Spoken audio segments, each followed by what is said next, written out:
Welcome to my episode, Trends, Innovation and Business Model. My guest today is Daphna. Daphna is an adventurer who lives her life with passion and purpose. Through her work as an actuary at director level in a large consulting firm, she learned the importance of developing a leadership mindset that takes you from being an expert top performer to an extraordinary leader. Today, she's a sought-after CEO coach and trusted advisor, working with clients around the globe to achieve excellence and reach their full potential as leaders. Her mission is to transform workplace culture through a purpose-driven leadership. Welcome, Daphna. Hi, Michael. Good to be here. Thanks for inviting me.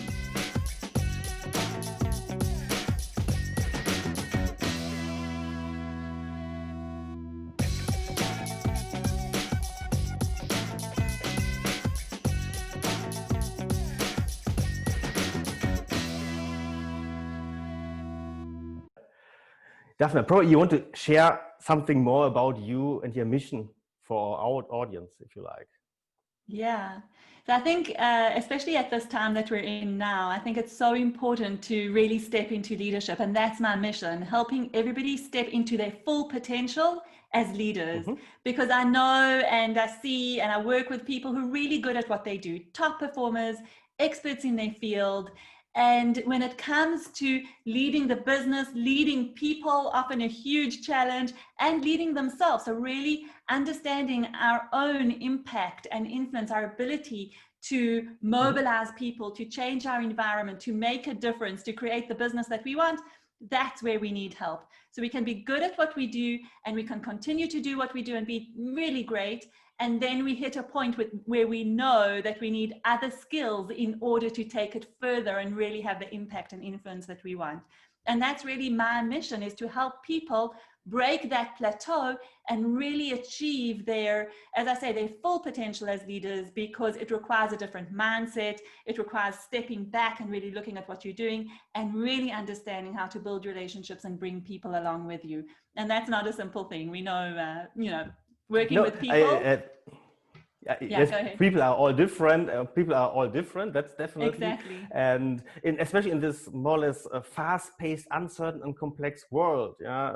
What worked yesterday doesn't work tomorrow, because this cause-effect relationship doesn't work anymore. If you like, it's a complex, chaotic environment, and what you get here won't get you there. And that probably brings me to my first question. Why do talent and subject matters find leadership difficult at all? It's 20 years ago, leaders were strong. They said that's the way, that's the role, that's the plan. And what makes it so difficult for leaders? It's such a good question. I'm going to take you back a little bit into my story, because before I was a CEO coach and a leadership coach, I was an actuary. So an actuary works with numbers and trends and statistics and all of those good things. And you know what? Life expectation. Life expectation, exactly. So even though we think numbers is actually a very clear, 1 + 1 is 2, when you really go into it, you understand that there are trends, there's probabilities, there's risks that we need to assess.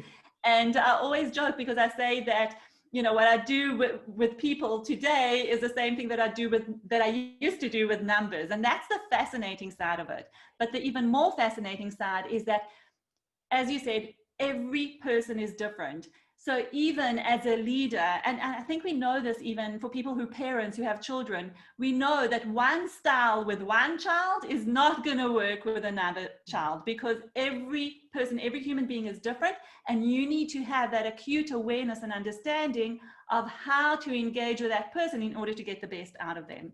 It's the same when we're leaders. It's exactly the same thing. There is no exact science. So when we're looking at numbers, we can put on models and analysis and trends and use our kind of rational thinking to make sense of the numbers. It's a bit more difficult to do the same thing with people. We can look at things that we know, trends, models, and theories. But when it comes to practice, it's so important to have that added level of awareness.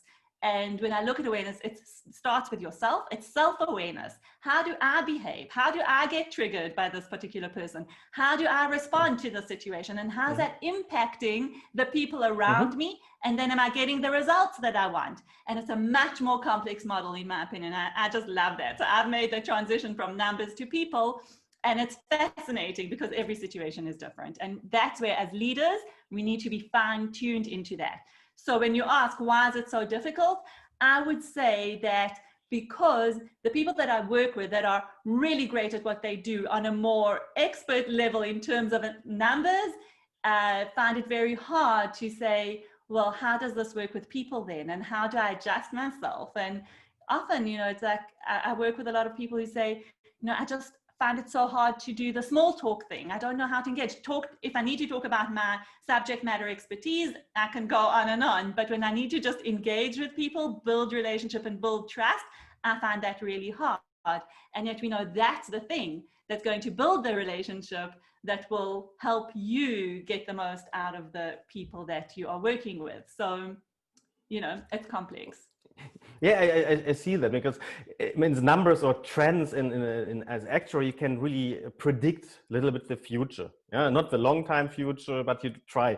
But to predict the behavior of people, to predict the behavior of people is it's not a chaotic, it's a very complex system. You can't really predict, but you can test, probe, and then act on what you're learning from each other. That's what is engaging, and this relationship management means. We have to really to listen to other people. You have to see what their wishes, their hopes, their demands are, and then you can learn from that. If you can, as a leader, can you use those skills, these abilities? What is in for the talent in my company? I agree there completely. What you said. It's a complete different mindset approach. Like it's a growth mindset. It's a typical buzzword, if you like, but this growth mindset is more or less, we want to learn constantly, improve yourself, and get to new levels. And that is exactly what you're doing with people. Yeah, and that's the thing. Like, I think that with people who are subject matter experts, there's a lot of black and white thinking. There's a lot of this is correct and this isn't correct. I remember when I did my degree in statistics and actuarial science, I came from an exact science degree, and then I went and did a degree in organizational psychology, which was a humanities. And for me, it was a big shock to the system, because all of a sudden there is no work out the thing, come up with a theory, and there's a right answer at the end. Here, there is no right answer. You've got to play with theories and say maybe this and bring this in and critically argue. And I know I'm simplifying things a lot, but it's just that critical difference between exact sciences and humanities. And that transition is not easy. It's just not easy. And it's something that you have to play with, experiment with, and see what works. And yeah, go ahead. Yeah, I see that point. I mean, this exact science, like I come from finance background as well as a portfolio manager. Then you have this stochastic processes. You know them, yeah, because you don't know the future, but you only say the best predictor of the future is the present value, if you like, and around that is a stochastic process.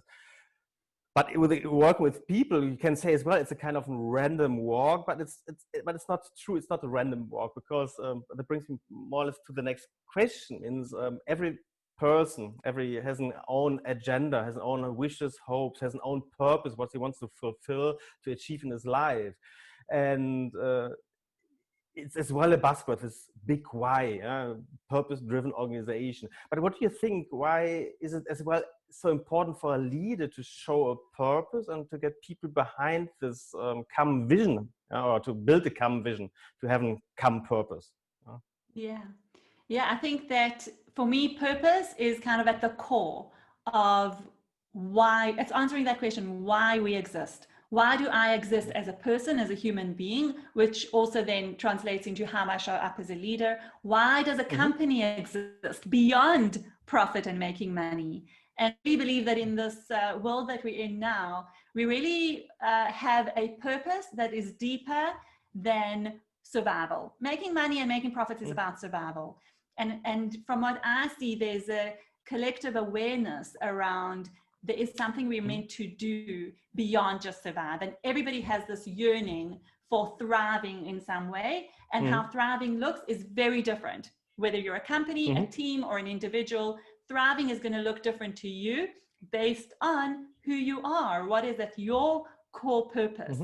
And linked to that is your values. Your purpose and values go together. So your purpose is the why. Why do I do what I do? Why do I get up every morning? Why do I put up with the challenges and the obstacles and the difficulty along the way? The values is the how. How do I operate in this world? When you have clarity on those things, then you can start to navigate this complex, chaotic environment with an anchor. Doing it without an anchor is much more difficult. But having that anchor allows you to navigate more easily because you know yourself and you know what you want to be doing in this world. And I think that's something that's really important for people to get clarity on.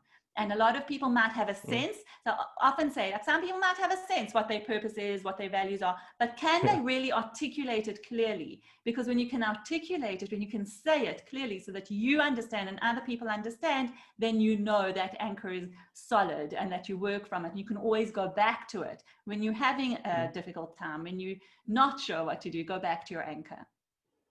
Yeah, I think that's exactly the difference between mission, the purpose, and the vision. I mean, the vision is the big objective you have, yeah. But the mission is probably your company you're working with to get to this big goal in different organizations, different setups.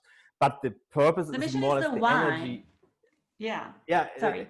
And the purpose is more or less than the energy, what makes you stand up every day to get over these obstacles, to get to your big vision there, if you like. Yeah? But without a purpose to make this world a better place or to whatever your purpose is, you don't get up every day and doing the nitty-gritty things necessary to get to the next level.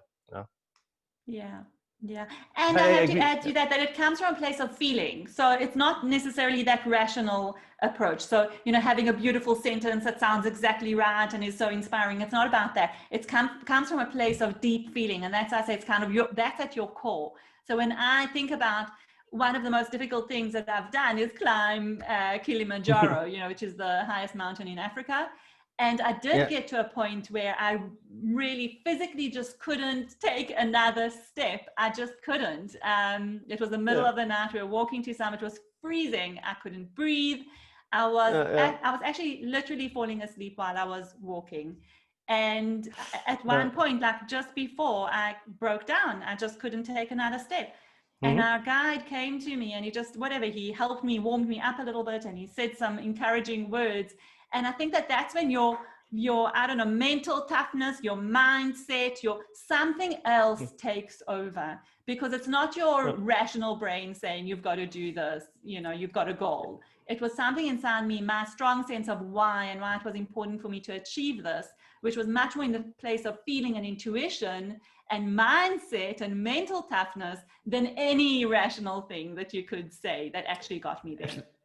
It's a positive emotion. Yeah, I mean, it's a feeling. It's not a ratio. That's completely. I can only stress that. Purpose, if it's only rational to earn money, it's not an objective even. It's just a result. Yeah, it's the result of doing something valuable for somebody else. But this rational thing is how you structure your mission to get up the Kilimanjaro. That's the mission. But the purpose is something else. You want probably to show yourself by emotion that you can do something. That is not enough as a purpose. The purpose is you want really to.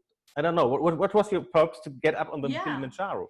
So I think that's a really good question. So firstly, there were two aspects to it. I think one aspect of it, and I'm going to start with maybe the more rational one, because we were a group of women who climbed and we raised money for a women's empowerment charity, creating an academy for abused women. So I think there was something there was a sense of responsibility of, I had taken this on and it was bigger than just me. It wasn't just about me summiting. I was there for a whole lot of women who relied on me to do something that I'd taken on. But I still say that's the more rational part of it. The more deeper inner core part was actually exactly what you said, which is, for me, my identity was always around being, you know, whatever, a maths person, a super nerd, a high achiever, all those things that you can tick off the boxes. I was never, ever a sporty person. Just wasn't for me. I hated sport. I would get out of it. And this was brain a sport. physical challenge that I just wanted to prove to myself that I could do it. And there was something in my inner core that said, if I can do this, if I can really, like, every day on that mountain, I asked myself, why did I take this on? Why? But for me, there was a deep knowledge that if I could do this, I could do anything. I can do hard things, and I take on challenges and I achieve them. And that was my inner purpose. So I think that's what got me through. Probably, I believe probably it was as well interlinked. If you see this, how women are really suffering in our society, that's for sure, by media, by marketing. It's very negative for women, and really, if they get abused, then you have probably as well an inner purpose. Well, you want to help, and you don't want to fail this mission there to prove that women are strong and do it. I'm just guessing, that could be as well in a part of your So I say, actually, after I climbed, I wrote this book, which is just in the background. You can see it's called Courage to Lead, and Leadership Lessons from Kilimanjaro. Now, I didn't plan to write this book before I climbed, but after I climbed, I realized there were such metaphors between climbing a mountain and being a leader, and that's what I wrote about. And if you look at those two purposes, leadership is a responsibility. We are responsible. It goes way beyond ourselves and what we want to achieve in this world.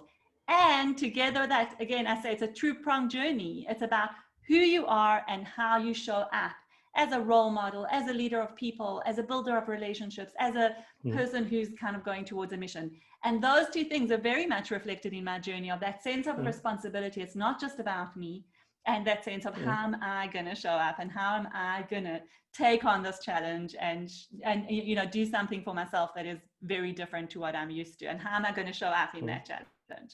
So I think it's very tied to how leaders need to look at their leadership journey beyond, you know, climbing mountains or whatever it is that we do that's challenging in our lives. But you brought to a point which I try as well to explain most of the leaders I'm meeting. Means in former times, probably being a leader could be you are a rock star. Everybody is admiring you, but it's not how it works today. Means you have to be an example. You have to be, and you can only be an example if you are believing and you're behind what you're doing there, behind your values, behind your purpose, and then only you can take on this mission to be a leader. And that's probably the next question, because you are quite thoughtful in that. What types of how can leaders change their mindset? What they have to do to develop, to get up to the next level as a leader? So it's exactly that. There is that, there's the mindset of, this is kind of one of the leadership lessons that I learned, and something that I share with people as well. And that is that being an expert and being really good and really knowledgeable in your field or area of expertise does not necessarily make you a leader, because it requires a different skill set. So you can't assume that because you're really good and you have a lot of knowledge and experience that you're naturally going to turn into a leader. I'm going to say there are some people who are natural leaders and that they make that transition easily. But for most people, it's not like that. And that transition from expert to leader is very much that transition as well that you spoke about, which is the transition from hero to being in service of. And that's something we've got to get our head around, because often when we have a wealth of knowledge and a depth of experience, we are seen as the hero. We are put on the pedestal. We are the person that people go to in order to get the answers, get advice, often seen as someone who will have the silver bullet to solve complex problems. And yes, that may be the case. And in this world where the complexity is so much bigger than just an area of expertise, a kind of a black and white answer, we need to understand that our mindset has to expand beyond our level of expertise. And we are not the hero. We are not the person with the answer will give the silver bullet. We are the person who's going to be in service of finding that answer. And that means bringing in people who know more than you do, working as a team collaboratively to challenge each other's thinking, to brainstorm solutions, to find new ways of approaching things, because that's what's going to lead us into the next world. You spoke about, you know, being agile as well. It's about being agile. It's about trying things and adjusting as you go along. That's kind of a really key leadership quality that we see happening in this world. So assume being an expert does not naturally make you a leader, and that's something you've got to work on and learn. Now, it is a process. There's no science. There's not like do A, B, C, D, and you'll become a great leader. No. You have got to, through the experience with agility, learn how to build your leadership capability. And that's going to look different for every single person based on their personality, on their strengths, on their, you know, blind spots. And that's where, you know, coaching comes in, because I don't believe you can do this alone. You cannot do this alone. You have to surround yourself with a team of people who are going to help you grow and take you to that next level, break that plateau, and really get to a level of leadership where you're now interacting in a very different way with a very different approach and mindset. Keeping your expertise, you'll still be the expert. Yeah. Yeah, but I like your example coming from a subject matter expert where you are operating out of a comfort zone. You know exactly your métier, you know everything with that. If you're getting out of this, your subject, you're getting into either a fear mindset because you don't know and you shy away, or you get to a growth mindset and say, yes, I don't know, but I can get expertise from A, B, C, build up a team around me. As a leader, I think that's the most important thing you said, that this growth mindset, and to accept I don't know, because I can't predict future. I can't predict human behavior. I can do assumptions, try to have a little fail-safe environment, do little steps and trying, probing, sensing, and then reacting. But you need a team to build a team, diversity in terms of gender, of age, of neurodiversity, if you like. Means even somewhere with Asperger syndrome, they could be quite valuable for a team, because they are more focused, they are more on top of things, if you like. And I think this, from subject matter expert up to growth mindset, that's, I think, what this development, this journey is about, I guess. Yeah? Exactly right. Yeah. And I love what you're saying about diversity. It is about bringing diversity. So what we've seen in the past is that leaders will often hire people, recruit people who are similar to them because it feels comfortable, but actually you want to bring in that diversity. You want to bring in different ways of thinking and to challenge each other. And that also brings me to another really important concept that I love, is psychological safety in an organization. And that's about feeling safe to challenge, to have that opposing view, that different way of thinking, and feeling safe enough to be able to share it without being looked down on or judged for it. And, you know, that's when you get the richness of thinking and creativity. There exists a very good, quite old organ, this 5 dysfunction of how teams work, and that's one of the biggest thing is building trust. Means you, as a leader, you have to show that you're vulnerable. Means if people know that you don't know everything and you only work together as a team, that builds trust already. And then everybody has to be committed, and as well have to say, if somebody doesn't pay into our common goal, I have to address that as well. And you have to come to decisions. The buy-in is important, and so on. But I don't want to repeat everything of these 5 dysfunctions, but what you said there, this trust on the one hand side, being vulnerable, is one of the major parts of it. Yeah, absolutely. And that's, I think that's a big one. Trust is at the core. How do you build trust? You build trust by being vulnerable. You build trust by creating safety to have healthy conflict, different opinions. And I love that model by Patrick Lencioni. I think it's awesome. So trust is key and something that leaders need to work on. It's got to be on your agenda, just like, you know, whatever, deliverables and excellence and productivity and efficiency, all of those, you have to look at trust. And that links to culture. You know, how do you build a culture of trust?